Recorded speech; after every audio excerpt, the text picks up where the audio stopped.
لەسەرم پرسە دکتۆرە باخانازاد کاندیدی پارتی لە بازنەی سلێمانی کە ڕاستەوخۆ لە دەوەری ڕاپەڕینەوە لەگەڵمان هەروەها پسپۆڕی یان با بڵێن دکتۆری پسپۆڕی گشتیشە شارەزایە لە بابەتەکە. دکتۆرە ئەم کاتت باش بەڕاستی ئەگەر پێمان بڵێیت بابەتی یان مەوادی بەسەرچوو خواردنی بەسەرچوو ئەو بابەتانەی کێنە نێو بازاڕەکانی شاری سلێمانی و وەک ئەو هاوڕێمان ئەم راپۆرتی لەسەر دروست کرد بوو تا چەند کاریگەری لەسەر زیادبوونی نەخۆشی شێرپەنجە هەیە؟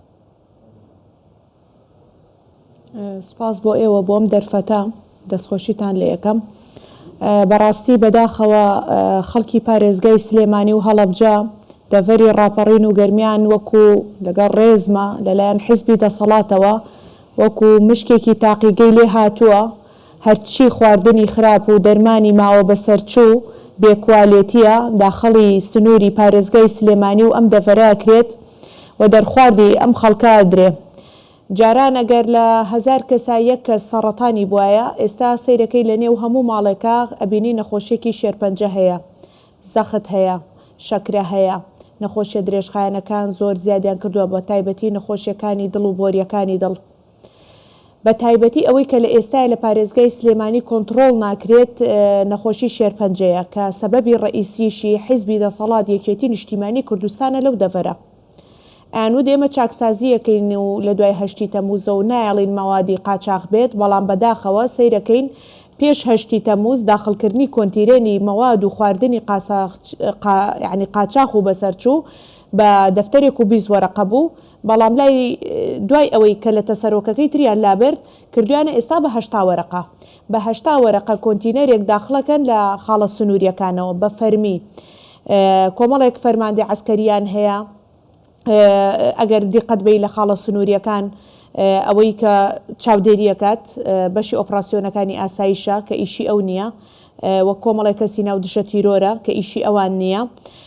وە کۆمەڵی بەرپرسی بۆ نمونە لە هەورامانە 1-2 بەرپرسی ئەو مانتیقەیە هەیە بە تەواوەتی هەم خەریکی هێنانی دەرمانی بەسەرچوون هەم خەریکی هێنانی خواردنی ئەکسپایر و خراپی ئێرانین بۆ خەڵکی سنووری هەڵەبجە و سلێمانی. جا حەزەکەم ئاماژە بە یەکشتی تر بکەم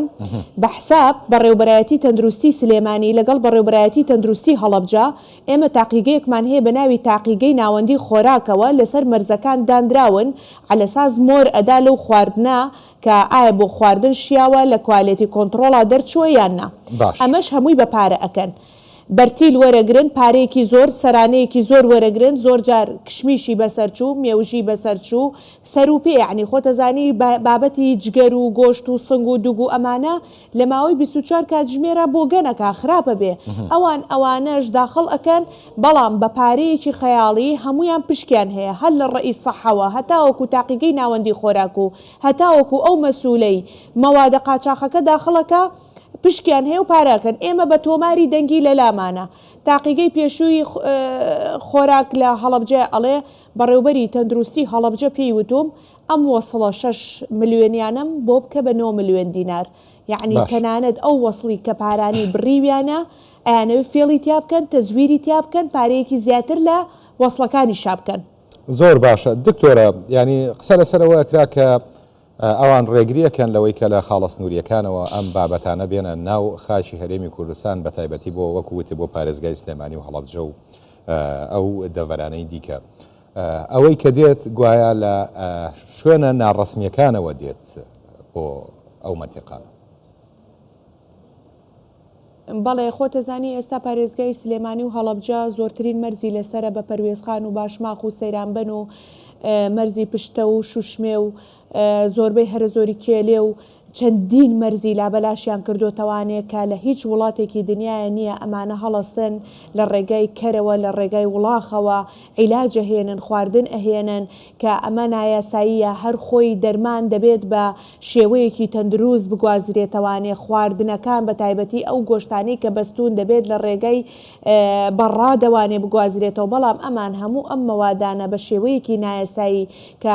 ئەتوانین بڵێن هۆکاری گواستنەوەکەیشی پارێزراو نییە ئەبێ دەرمان بە تایبەتی لە دەرەجەی حرارەتێکی دیاریکراوە بێ، ناکرێت دەرمان تۆ لە مەخزنێکا دای بنیان بەکەر و وڵاغ بیگوازیتەوە یان خودت بیکەیتە ناو